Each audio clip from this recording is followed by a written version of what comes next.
Is that okay, Anna?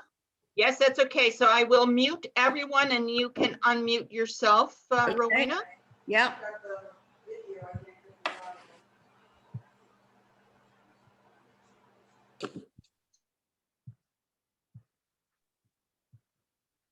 Well, I'd like to welcome everyone to the meeting of the February PROBUS Club of North Grenville.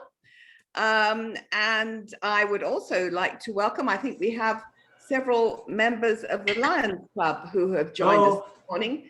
So welcome to Richard Picard, who everyone knows, and anyone else from the Lions Club who has joined us. Now, for those that don't know, it is the tradition to tell a joke. And I am a terrible, terrible joke teller. So I'm going to read you some signs that are posted in various places in the world. On a poster at KenCom in Nairobi, there's one that says, "Are you an adult that cannot read? If so, we can help." In another one, in a cemetery somewhere, I don't know where, persons are prohibited from picking flowers from any but their own graves. And in a hotel in Japan, there's a sign that reads, "You are invited to take advantage of the chambermaid." And last but not least, in a Moscow hotel near a famous Russian Orthodox monastery, you are welcome to visit the cemetery where famous Russians and Soviet composers, artists, and writers are buried daily, except Thursday. So that is your morning smile, ladies and gentlemen. To the Executive Committee of the PROBUS Club, are there any reports? Jean, anything to report on membership? You're muted, Jean. Okay. Okay, we have no new members because of the COVID, but we now have 15 people signed up as Friends of PROBUS. Wonderful. I think that's great. Sandra and David, anything to report from the newsletter or the secretary? You're muted, David.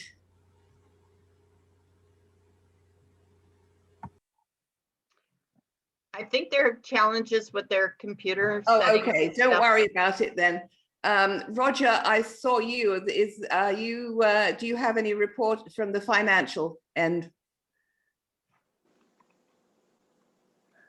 Nothing.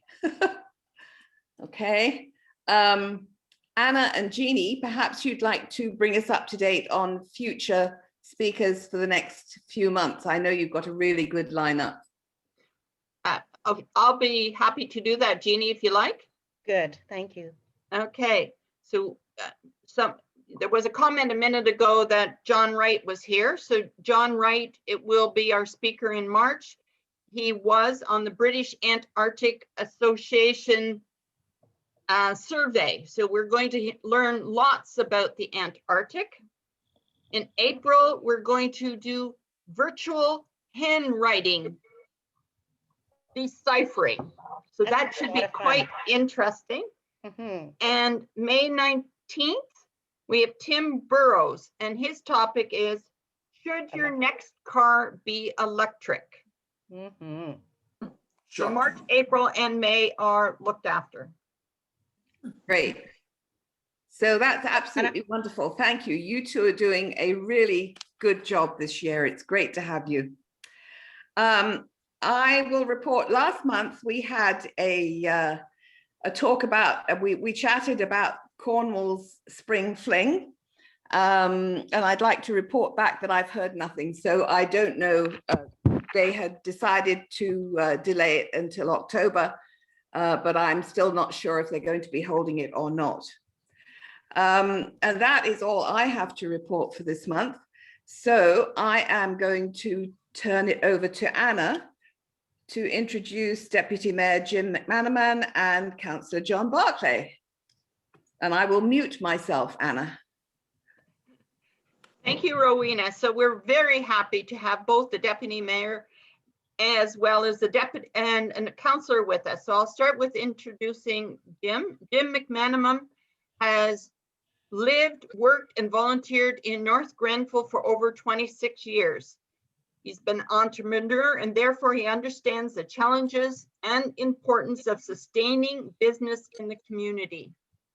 He was the CEO owner of Solution One for 15 years and sold the business in 2016.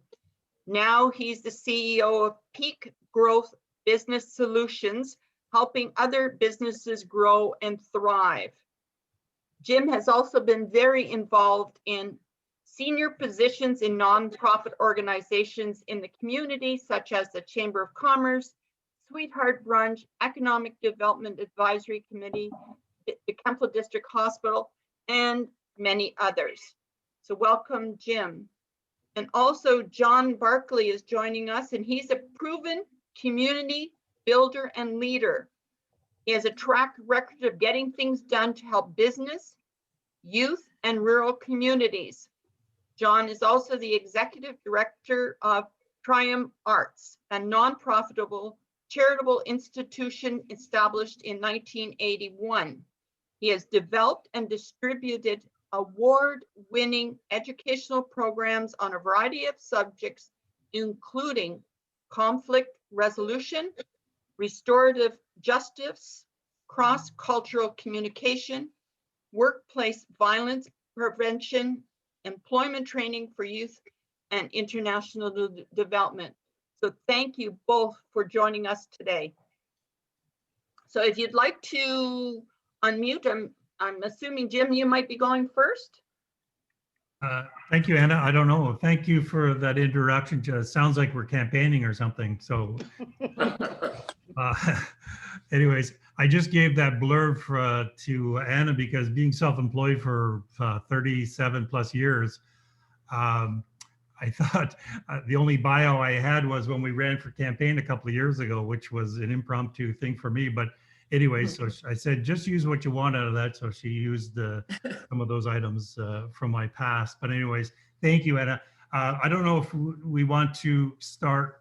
Probably, I think the sessions I've done before with other groups is really just get right into the questions. And then I think from the questions, lots of other dialogue expands from that, I guess, is what unless John wants to start with an intro or something. But otherwise, I'm here for your questions. I've done this before a few times, and I find it very, very interesting. Unfortunately, sometimes the news goes all different ways, and people get different stories about different things that are happening in the municipality and maybe with council. So, love to talk about as much of that as you want. Thanks, Jim. Thanks, PROBUS. I've been wanting to come out and speak to you for years, actually. Back when I was executive director of the Old Town Grenville Business Improvement Area, you were a group on my hit list, but I never got around to it. I agree with Jim. Let's get right into questions. Just as far as that intro goes, thanks very much, Anna. I gave you the first two sentences only, and you embellished a little bit. So. Yeah, when you're active in the community or active in a business, there's lots you can go on. It's hard to edit it down to a few words, but I think getting to the questions would be the right way to start. Thanks. So I guess that's my cue. Hi, gentlemen. I'm going to direct the questions to either one of you, so either one of you can answer them. So let's proceed with the first question. Currently, there is an unpaved path on the west side of Highway 44 going south from Equinell Drive to 152 Highway 44. The path runs outside an Equinell fence. Are there plans to pave and extend this path to join the existing multi-use path at the Settlers Trail parking lot? Well, that's the intention. You're going to ask me next when will it be built, and I don't have those details. That's something I could check on, but that's the intention. You'll notice from what's been happening over the last 2 years that connectivity is a big issue for this council. The year before we were elected, I think the sidewalk repair budget was going to be raised from $8,000 to $15,000 a year. Right now, it's $150,000 for new sidewalk builds, and I think the repair budget is in excess of 20 or 30,000. So we're way behind in terms of connectivity, and there's a lot of gaps in our trail system and our sidewalk system. So yes, it's an intention of us to continue that multi-use pathway. Yeah, and I just want to emphasize what John said. When we went in, it was a $7,000 or $8,000 budget, which I think you can only do maybe about 20 or 30 feet a year of sidewalk or trails. So yeah, we've expanded on that. It's definitely needed. It was asked by a lot of residents to do both, either your rural residents for the trails and whatnot, the connectivity, and of course for the urban people with very either shoddy sidewalks or sidewalks to nowhere. So we're trying to fix that. Good. Okay, let's proceed with the next question. Given that Kentville is not the entertainment center of Ontario, and we do not have a public transportation system, I am concerned about the prisoners who get day or weekend passes. Where will they go? How will they get there? And how will they spend their time? Okay, I'll take this one to start with, and John can follow up if he wants. So the mayor and I have spent a lot of time on of course, the prison project that was let's just say it was a surprise to us. We two days notice that they were going to make this announcement. But anyways, when we're looking at the Ontario system, first off, they don't have day passes and they don't have weekend passes.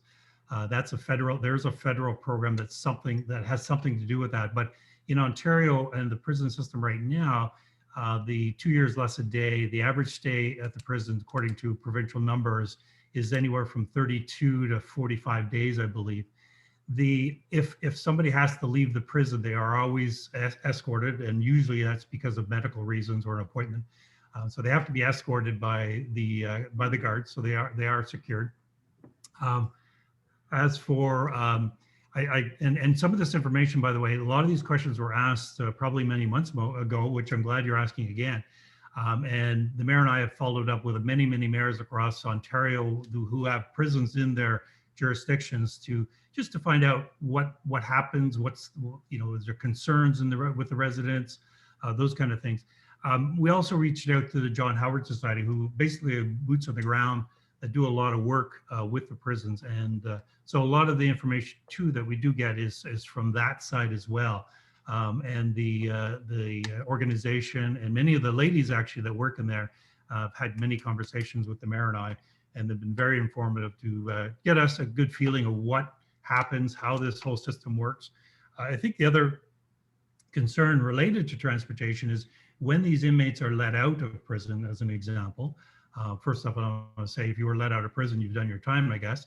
But if you're let out of prison, it's the responsibility of the Ontario prison system to get them to their final destination, which is usually their home or the city or whatever where they came from. So that's their intent. Does it always happen? I'm not an expert in that area, but that's the intent.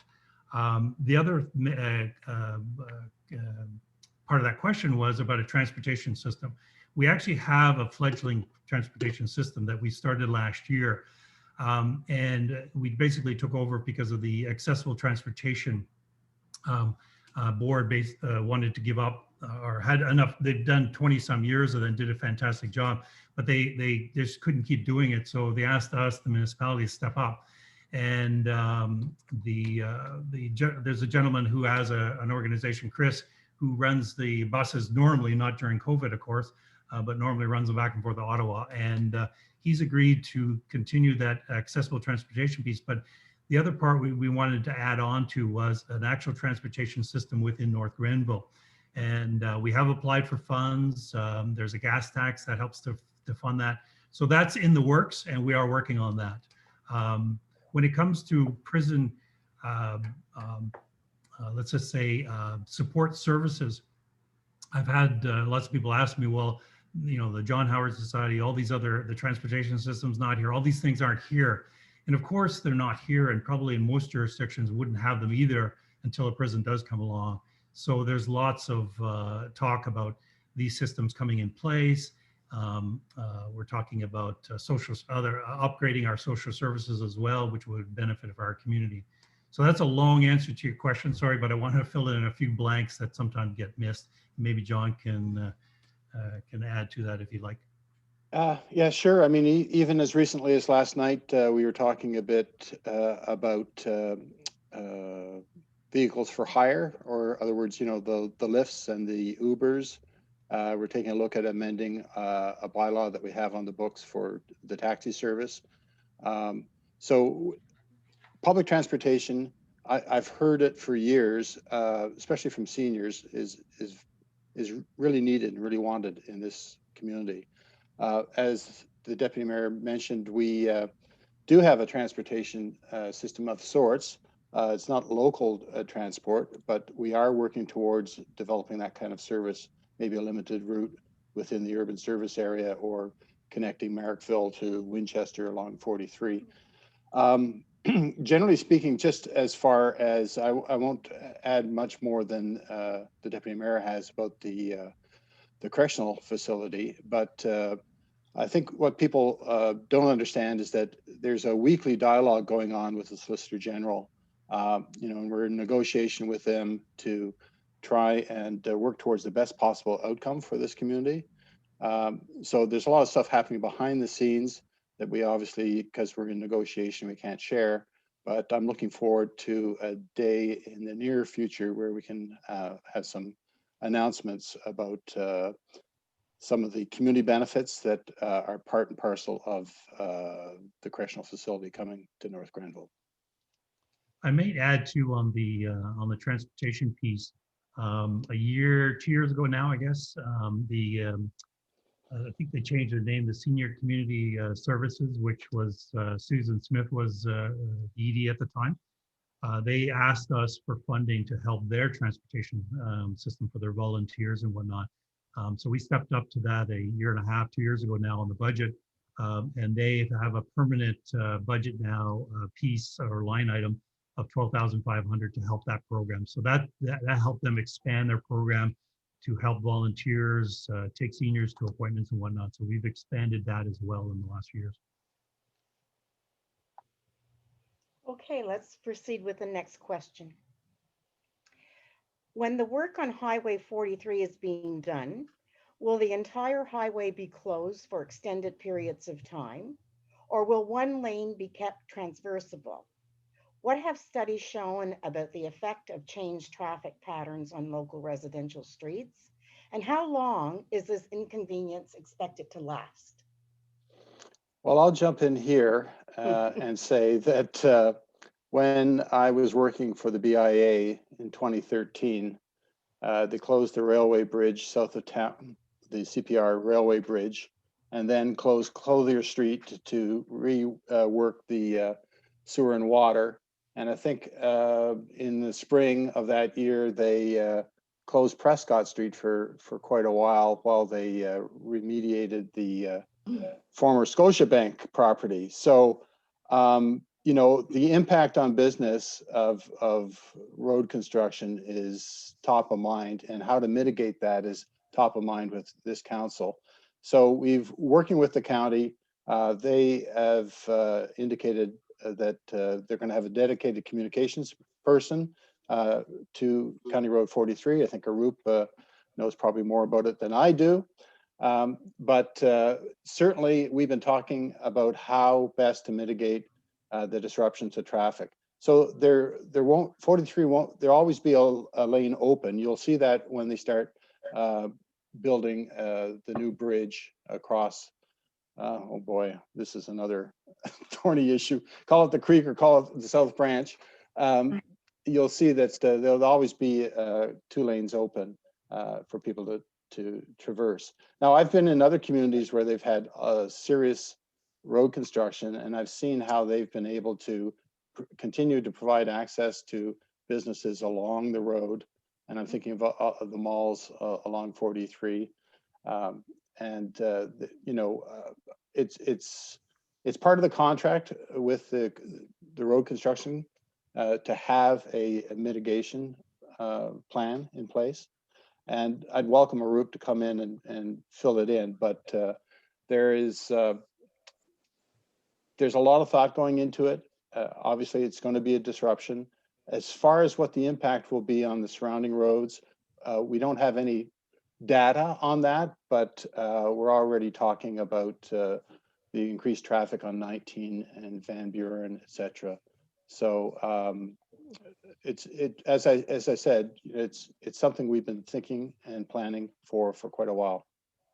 What if I can add, John? Yeah. It's we did have a traffic study talk about most of the roads and whatnot south of Highway 43. And I remember in the conversation at one of the council meetings when the consultants were talking about it, I almost, at that time, 43 wasn't guaranteed any money at all. So I questioned the idea that we would spend maybe a lot of money, and I didn't know what it was going to look like, but a lot of money on anything south of 43 at the current time until we know what happens on 43. And I think most residents, and I'm one of them, that we know the peak times on 43, which have probably lasted for the last 5 to 10 years. And we avoid them. We take the southern roads to avoid 43 as much as we can. And so talking to the consultants, I said, well, wouldn't it be prudent to wait till 43 is open, or at least have a study to understand that if we're exceeding 900 cars an hour or whatever the limit was, and Arup could expand on that, but wouldn't it be prudent to wait till we make sure that the highway, the study is either done on the highway or it's built and completed? Because I suspect a lot of residents, once the road is made into a boulevard, that's our goal, is that it's a nice looking boulevard, 60 kilometers, people cruise. It's not a faster way to get to Ottawa or a faster way to get to Merrickville. It was a nice, coming off the 416, a nice entrance into Grenville. Slowed down, and there's trees and sidewalks and mups and whatnot. So anyways, that was my concern then, and I think we're pushing for that. And as John mentioned, as part of the tender, we want to make sure that council's fully involved, but as well as business owners and whatnot along Highway 43, maybe residents or community leaders are involved in a committee that helps in that communication piece to make sure that we have our own people, telling county, because we know that this is a county road. It's not our jurisdiction. So, but we want to make sure that we have input with county and the residents. Okay, let's proceed with another question here on a completely different subject. And I'm reminding you, gentlemen, that I'm submitting this information to you verbatim. It's not all my questions. Okay. So this next question is, I've heard many favorable comments about Kinderwood, but the signs and animals are in need of refurnishing. The few people who have been maintaining it for many years are aging out. What can be done to help them? This would have been an excellent place to take kids during the summer COVID restrictions, and hopefully it will be ready for next spring. You want me to take this, John, or? Sure, if you'd like. I'll start only because I'm also on the board for the Grenville campus. And recently our board has turned over responsibility of the trails within the campus property to the municipality. There's been a kind of a struggle, who's responsible for what, who has any funds to really help on the trails. And we talked about the connectivity before. So we want to make the trail system consistent through North Grenville, who's responsible for what, the signage, that kind of stuff. So I think that area would definitely come under, and we're going to be talking to, this is Parks and Rec, and Doreen O'Sullivan is our liaison for Parks and Rec. But we definitely want, and we've been working towards a consistent program, signage, making sure the trails are clear and safe. So that, I think that that signage idea, the suggestion there is, we probably will be taking over that, but I can't guarantee anything right now. But that's what we're working on, is that we have a consistent program for the trails throughout North Grenville. It's consistent signage, maps, that kind of stuff. It hasn't been for a long time. Yeah, I can just add that the perspective from the Ferguson Forest Center is, when I was on the board, Councillor O'Sullivan and I swapped roles. I'm now on police services and she's on the Ferguson Forest Center board. But when I was on the board, we were talking a great deal about trails. And what a lot of people don't realize is that the trail system within the Ferguson Forest Center, some of it's on municipal property and other trails are on the Ministry of Natural Resources property. So we've got, multiple jurisdictions. We've got Ferguson Forest Center, which is an independent nonprofit. We've got the campus, which is an independent nonprofit. We've got the M&R lands, and then we've got municipal trails. So the idea was to bring it all under one umbrella, and the municipality stepped up to say that, we'll organize the trails and maintain the trails. So I think you'll find there'll be more resources put towards signage, and it'll be uniform signage so that you're not, when you cross the road, you go into a different system. The other part of that question is about groups, volunteer groups aging out. It's been my observation that a lot of the fraternal organizations like the Lions and Kinsmen are aging out. I don't think it's a lack of volunteerism or sense of civic duty on the part of younger people. I think with the internet and social media, I think it's just happening in a different way. You've got micro donations happening online, and certainly people are very responsive, and this is still a very generous community. We're just giving in a different way. But it's a shame, the Lions, the Kinsmen, the Rotary, etc. They are struggling. What? Knights of Columbus. Knights of Columbus. Sorry, Jim. Shout out to Knights. Yeah, so it's an issue, but I'm sure people will adapt to the new reality here in terms of volunteerism. All right, let's proceed. What is the municipality doing about the issue of off-leash dogs at the Ferguson Forest Center? Wow. You want to take that one? Yeah, well, let me fumble through that one, Jim, while you think about how to respond. It's an ongoing issue. It's irresponsible dog owners and a lack of respect. And I don't know if we can continue with enforcement, signage, etc. But same thing with littering and dumping garbage out in the country. I just don't understand that at all. I mean, I don't get it, right, Anna? So we just one of the things, universally speaking, as far as providing a service, the municipality providing service, something I discovered early on when I was attached to Public Works, is that we were grossly understaffed. I mean, 2 years ago when it came on council, I mean, there hadn't been a new hire in Public Works for 10 years. And it goes right across the board. With the passing of James Peterson, our senior bylaw officer, we were left with a single bylaw officer. Now we have 3. So in terms of delivering service to the community in a wide range of areas, we really have to step up our game. And we've made some significant progress over this last year. But off-leash, and once again, signage, public awareness. I think we've got a communications, a media and communications person on staff now. So you've probably seen over the last year, 2 years, a lot more public awareness, public service announcement kind of messages coming out of the municipality.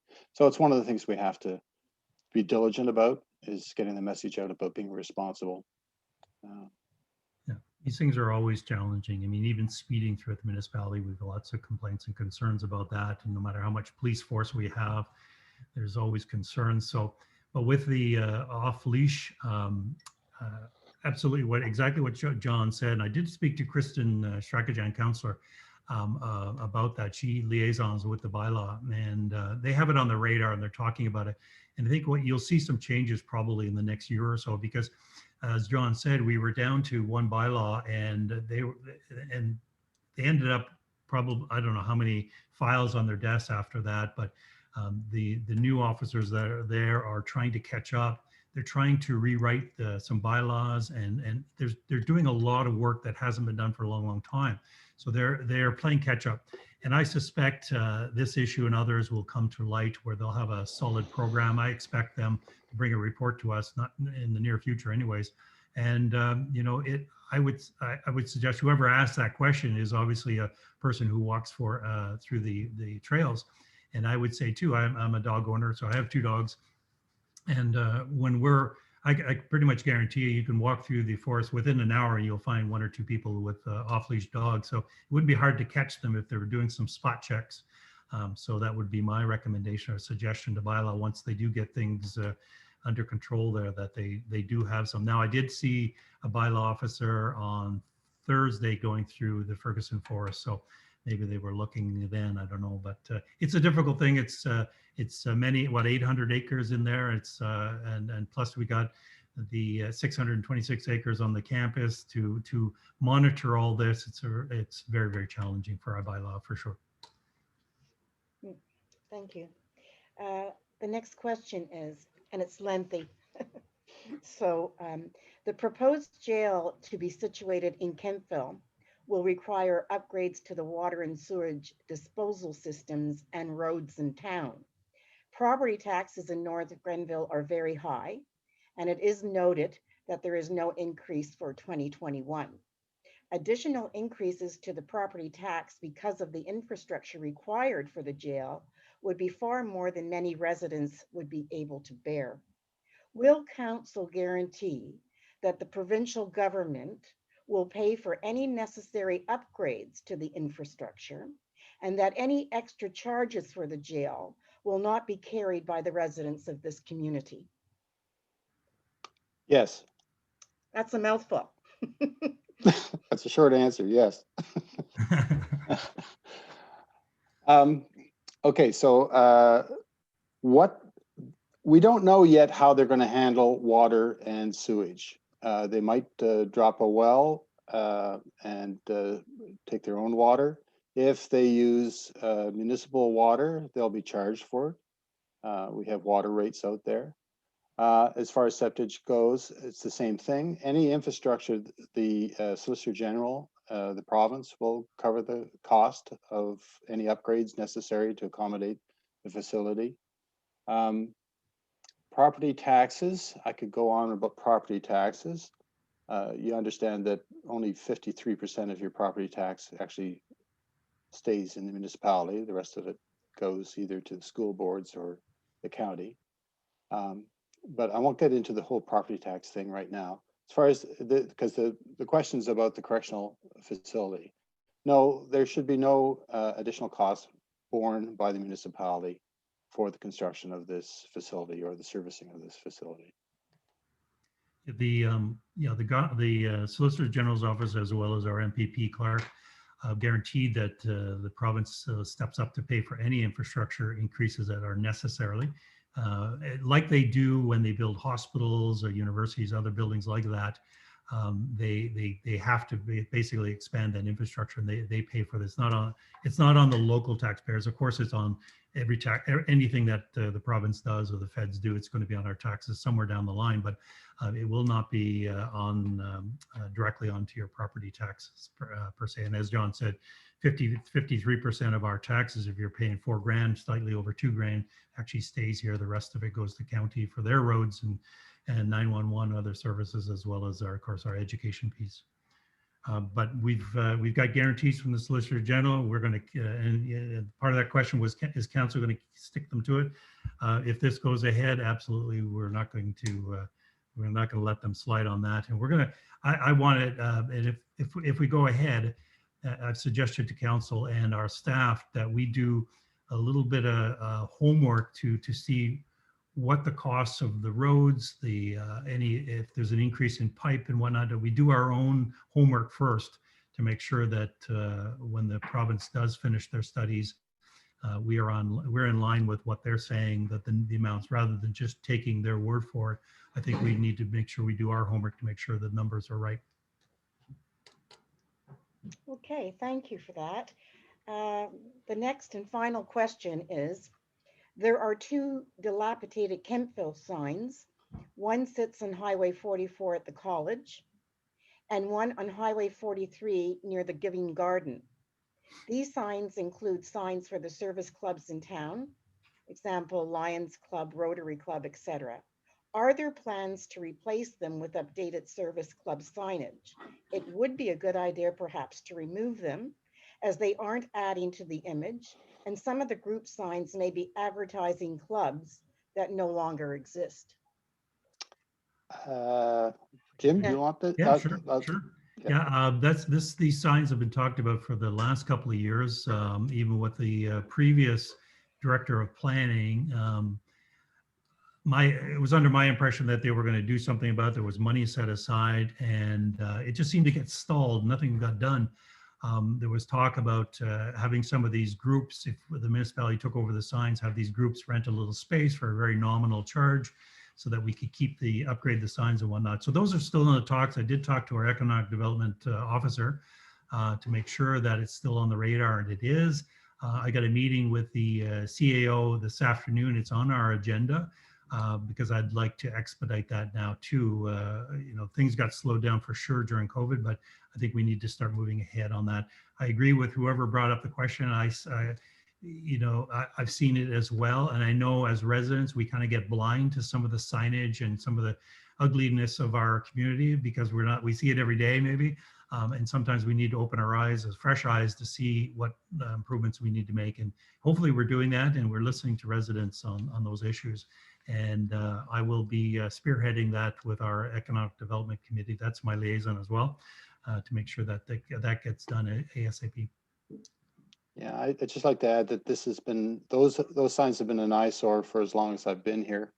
And when I was working with the BIA, there was some outreach to some of these fraternal groups, the Lions or the Kinsmen and the Chamber, about taking it on as a project and having a cost recovery kind of approach where people would pay for their square tile. It does not reflect well in this community or the business community to have those two signs up. And I would say that unless we start working on it this year, that we take them down because we need, because they're not doing us any favors right now. Well, thank you, gentlemen. Thank you very much for your time and your energy that you put forth here. It's very much appreciated. And if you have any final comments you'd like to make, we'd appreciate that as well. Well, if can I just pop in here? I think we can open the floor to some questions. And I know that Doug Hughes has a question because I can see the little yellow hand right up beside his picture. So I will mute myself again and over to Doug. Good day, folks. Just one question about the largest construction program that's going on right now in Grenville, the building of the new Bayfield. I looked by it on George Street, and they're going fantastically well with the foundations and that. Are there any visuals or site plans available so that we can kind of see what this will look like when it's finished? Yeah, there are. It's come. Council is also attends the planning meetings, and we're also deputized as a committee of adjustment for those kind of minor variances and stuff. So I know council has seen, and it's been part of the agenda package. What I can do is for you, Doug, and the group is I'll try and find out what date that came before us and try and connect you to, I'm pretty sure, Jim, there's a PDF of the site plan. Yeah, there's all diagrams and everything, Doug. And yeah, we'll get our staff to grab it and email it to you guys, Rowena or Anna, whoever wants it. And then you can disperse it out. Bayfield also at the same time on the old building, I don't know if you're aware, but at the old building, that's going to be completely renovated as well. So that'll be a lot of changes there as well. And it's going to be a fully, my understanding anyways, that'll be a full retirement home. They're taking, of course, the beds that they have, I believe 60 beds out of the current building. Those will go to the new building, giving plus the 90 some beds that the province has put money up for us. So that's where the 160 or 50, 60 beds comes into play on that new building. So it'll be all for the nursing home, and then the old building will be completely renovated as a retirement home. So we'll get more beds in there as well. I did a word search on the municipal's website of just Bayfield. Nothing comes up. we have the worst document system I've ever seen. So Doug, we have a whole new clerk staff, and they are working diligently to try and improve that. Trust me, as a councillor, trying to find something that was done maybe several months ago is a nightmare sometimes. I have to get staff to go looking for it. So we definitely are looking at a management system to improve that. That was part of our budget this year, that electronics technology needs to be brought up from 1986 to 2021. So we've got some work to do, but we're going to hopefully make that better. But yeah, we'll get the staff to send you guys a copy of that meeting. Yeah, 30 years ago, I used to do websites and you could search and find anything you wanted. I did the Osgood Historical Society, the British Isles Family History Society, and a bunch of others. I work in that area too, Doug, so I know. Obsolete now. I have a question. Can I go ahead? Yeah, I'm trying to mute myself. In conjunction with the Correctional Institute, do they have plans for rehabilitation programs in which maybe they'll use some of the farmland to teach these people a positive trade so that when they leave there, they may have something to offer to society instead of just sitting there trying to figure out how they can break out? That's a a great idea, Ed. In the Toronto area, and it looked like a 5-star hotel. So maybe some of these plans, if you were to publicize them, would come to grips with the fact that the jail will probably be a reality. It's a great idea, Ed. It's very progressive, and apparently they're looking at more progressive ideas about rehabilitation. But you have to understand that it's like a slow drip of information. They won't put a shovel in the ground till 2027. Jim, when are they? It's a 7-year rollout. Anyways, as we are constantly looking for more information. As it comes, we'll share it. Okay. I know the shovels will go in the ground before that, more like 2024 or something, finish 2027.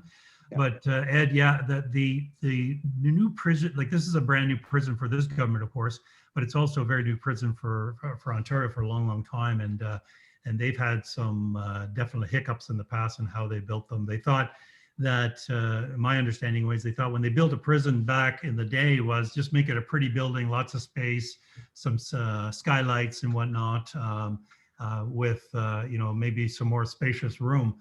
But without the proper funding for programs and other things that you're speaking of, I think it's a dead end. And the government is promising to add a lot more to programs. And now when it comes to the farm side lands, there's again, no guarantees from the government yet at all. But we are requesting that any lands that are surplus, which there happens to be in many of these bills, that we may be able to take that chunk. They're looking at 50 to 60 acres of land for the correctional facility. There's 182 acres, 81 acres there. So we are requesting, and we're waiting for confirmation of it, but we would request that we get all the surplus lands that they're not going to use. But again, that's up in the air right now. There's no guarantees on anything. This isn't our project. It's not our land, and we're doing our best to navigate this. We also have another question from David Haberdan, and I saw Keith Nixon after that. We'll go from there. Good morning, everybody. My question is, when is this council going to do something about the nonsense of no overnight parking in the large parking lots in downtown Campbell? The large parking lots? Which ones are you referring to? Well, all the municipal parking lots don't allow overnight parking, all of them. And things like the one by McDonald's has a sign up now saying no more than 2 hours of parking. Is that just for snow clearing during the winter months? I'm not. No. No. Yeah, and the municipal ones, it's 24. It's every day of the year. Ah. Well, I wasn't aware of that, but I thought it was just a winter snow clearing. Well, it's not. restriction. And Okay. now we have a decent taxi system in Kentville. Yeah. And people can take their car into Kentville, go to a restaurant, leave their car in municipal parking overnight and get the taxi home. But it's not possible to do that. So David, we'll bring that up with bylaw for sure to see what's happening there. But are you finding, is there a big problem? Is something happening? Are you noticing something, or like the parking lot's packed at night or something? What's going on? No, what I'm noticing is that people are not allowed to leave their cars in downtown. So if you go out for a drink, you have to drive home. And you can understand why I'm a little bit sensitive about that. Yeah. Okay. So we'll look into bylaw and see what's happening with that for sure. Yeah. Thank you. Keith Nixon was next. Keith, if you'd like to unmute, please.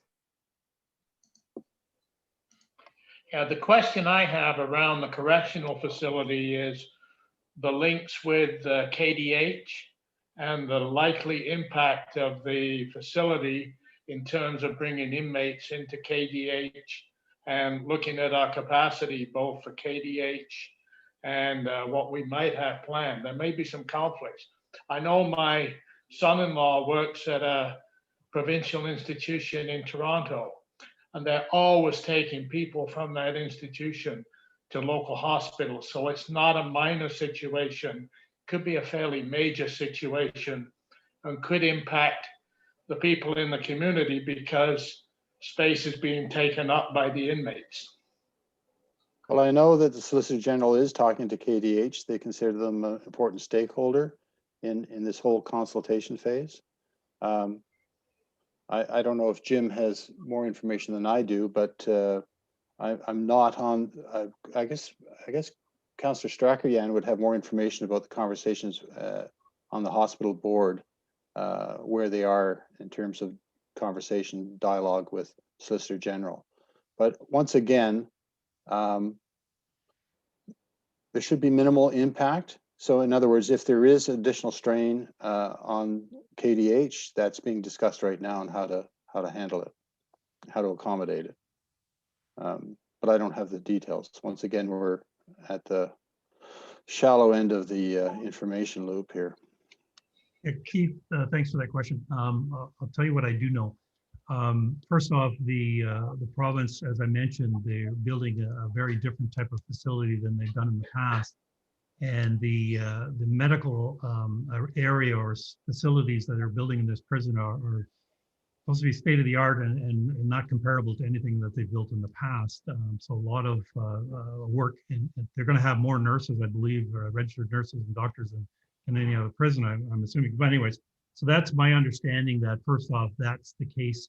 And again, as John said, they are having their one-on-one meetings with SOGEN, with the hospital staff and the CEO and whatnot.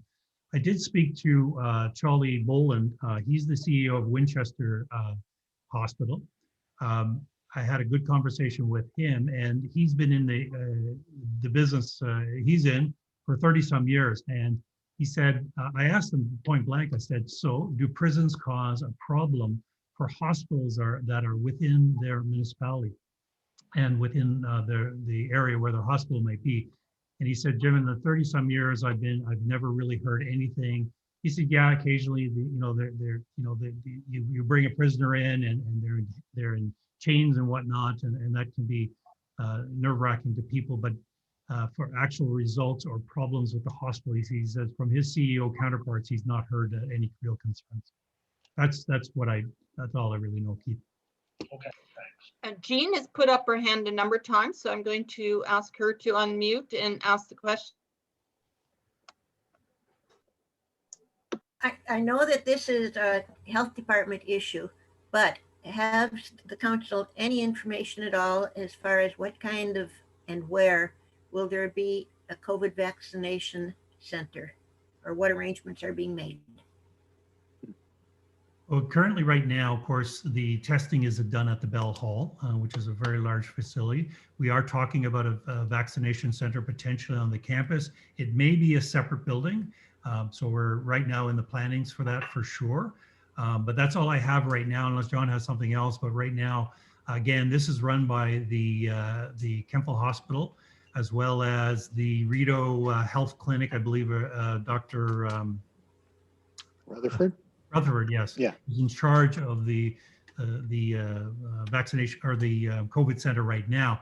So they are in planning right now for that vaccination center. So we, as a director on the campus board, we were open to them coming to us with ideas, suggestions of what facility, either they do it in Bell Hall as well, which I think is a large enough facility, but if they don't believe it is, we do have other spaces that we could offer to them, but I believe that's in the planning stations right now, Jean. Thank you. Is there anybody else that has a question? Still have a hand up. David?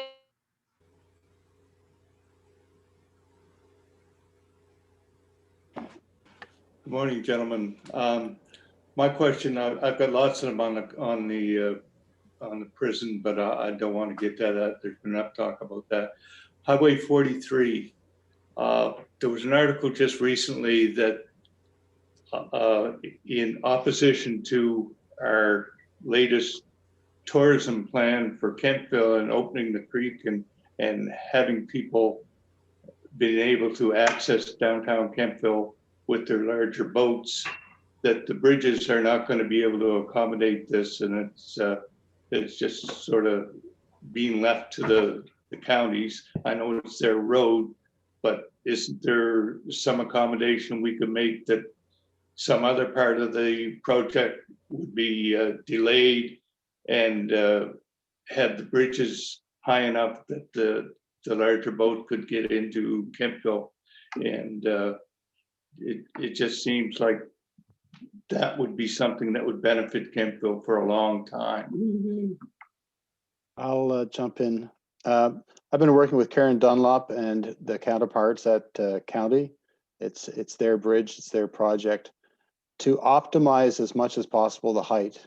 There are problems with raising the bridge higher than it is right now in terms of the lead up, entrance and egress of the bridge. There's private property that has to be, the bridge is delayed in terms of the acquisition of some of the private property needed to expand 43.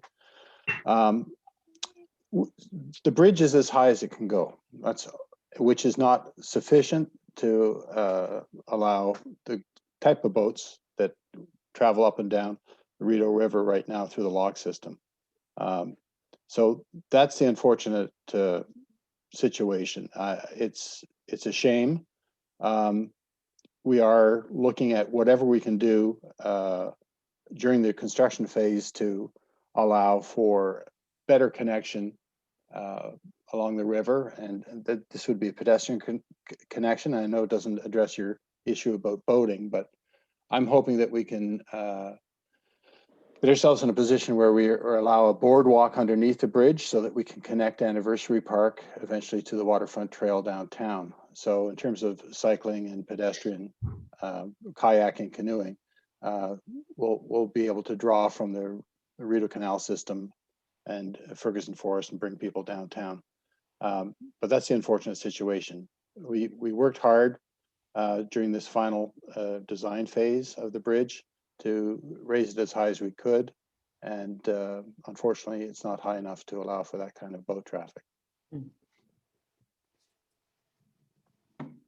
All I can add is, and just to reiterate what John said, is that it's all about, and I don't think, is Arup still on the call, but no, he left. He knew it was coming, Jim.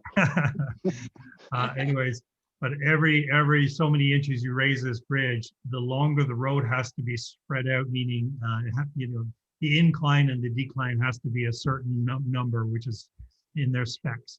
So as you raise it, the longer this road has to be spanned out, which means they have to encroach on more and more property. Unfortunately, the Highway 43, there's only so much width right now. And just to accommodate everything that we want in the 4 lanes, the sidewalks, the meridian down the middle, will make it almost impossible to raise that. If you can imagine Creekside Mall there with a road that's probably 10 feet higher than the creek or something, because they have to go up so high. I'm exaggerating a bit, but that's the mechanics or the engineering that explained to me, and I'm not an engineer. But I was rooting for that all the way, and I'm going to keep pushing. If they can do anything at all to get us as many inches as we can, that's what I'm looking for.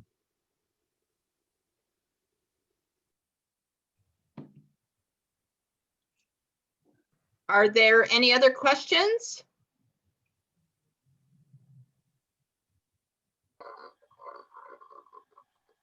Is there, I'll jump in again. The construction to the triangle in the center of Kempville where B&H is, there's sidewalks that don't get plowed during the winter, and there's no easy, there's only one crosswalk to get to the triangle from the outside area, and especially during the winter with the sidewalk not plowed, you've got to jaywalk to get there. So just wondering when something's going to be done about that area. Well, that's another pain point for Public Works, because after County Road 43, Sanders and Rideau Street are the next biggest Public Works projects that we need to undertake. And earlier I mentioned about finding the municipality grossly understaffed. We didn't have the competence to, in the past, to pull together competitive applications for upper level envelopes of money, you know, federal and provincial infrastructure money. So we've been turned down a number of times in the past for federal provincial funding to rebuild Sanders and the water pipes underneath it and Rideau Street. We now have someone on staff who's researching and helping us pull together more competitive applications for upper level pots of money. So after 43, Sanders Street, first of all, and then Rideau Street, we're looking to fix in terms of bike lanes, sidewalks, the underground infrastructure. So unfortunately, it's been a problem. It's going to continue to be a problem until we find those larger pots of money. But as recently as this budget cycle, I was agitating for putting that higher on our list of projects to attack. But it really relies on federal provincial funding. So we're hoping to be much more successful in our applications, and who knows, maybe sooner rather than later, we'll be fixing those two streets. But they're absolutely the next big project for North Grenville. David, just a question. I live outside of the town, so what specific sidewalks aren't being plowed that you know? The sidewalks on, let me see, it would be the west side of Sanders, like the parking lot where I'm dating myself, but the old Canadian Tire parking lot, Yeah. Right. that gets plowed and it just gets mounded up where the sidewalk or where people would walk. Yeah. And on the left side of Jim Beveridge's building there where Susie's treasures are, that sidewalk doesn't get plowed there. Yeah, okay. So you've got to get on the east side of Sanders and then sort of jaywalk to get back in to go to B&H, or you have to go, there's no real sidewalk next to where the, across from the Clothier Inn going north on Rideau. And if you go to the other side, again, there's no legal way to cross the street. You have to jaywalk and wait for the traffic, and you have to wait for them because they certainly won't wait for you. So the west side of Sanders and the east side of Rideau. Yeah, but there is sidewalks on the other side of the street, but but there's no legal way to cross over to get into the B&H. Exactly. Yeah. And if I can just add that on the east side, like that's Saunders Street, but on that west side, the people that, like, it seems like when they paved the parking lot there. Oh, okay. Because I mean, they went right over the top of the sidewalk. It's a mess. Yeah. A lot of these are long-standing problems, and again, it's not an excuse, but an explanation is that we're waiting on a pot of money that we haven't been successfully tapping to do it. Yeah. So it's recognized as an issue and a problem, and hopefully we'll be able to attack it sooner rather than later. Mm-hmm. The $7,000 budget annually a few years back wasn't cutting it, so we're working on it. Yeah. Well, I know you make great progress. I was noticing the community grants budget when I was on the committee years ago. It was I think $8,000 a year, and it's something like 140,000 now. So strides have been made.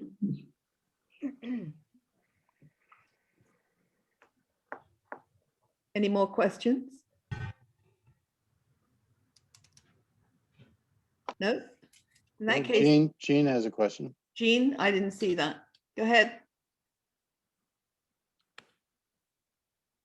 Oh, Jean, You're muted, Jean.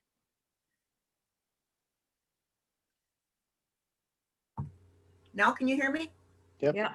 Okay, it's not a question, it's a comment. I'd like to mention that I was very happy yesterday with all of the snow clearing that was going on. I had to travel around town a fair bit yesterday delivering Meals on Wheels. I had absolutely no trouble getting through the Kemptville streets, getting to the people that I had to serve, and I would like to say thank you for the job well done. yeah, there you go. They do a great job. We have a single shift.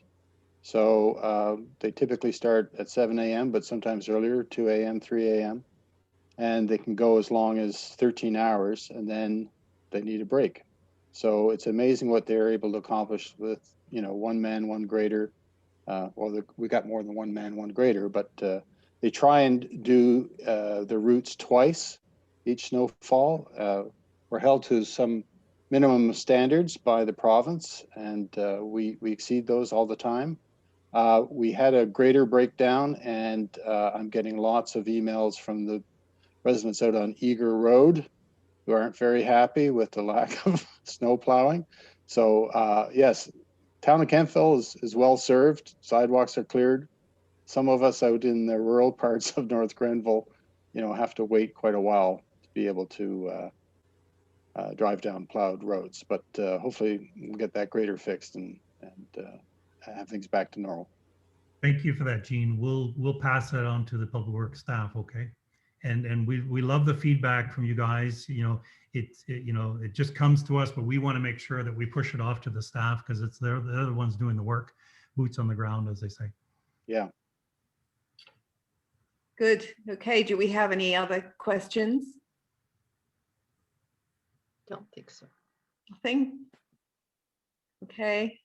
In that case, Jim and John, thank you so much.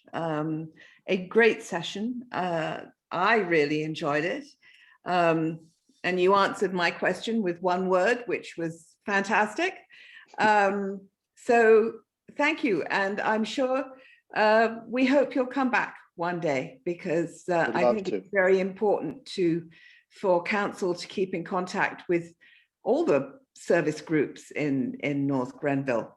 Yeah. So next month we will have John Wright and the Antarctic Survey that has actually been featured quite a lot this week on the BBC News. And we're looking forward to the story of his sled. And it's now at the Royal Canadian Geographic Society in Ottawa.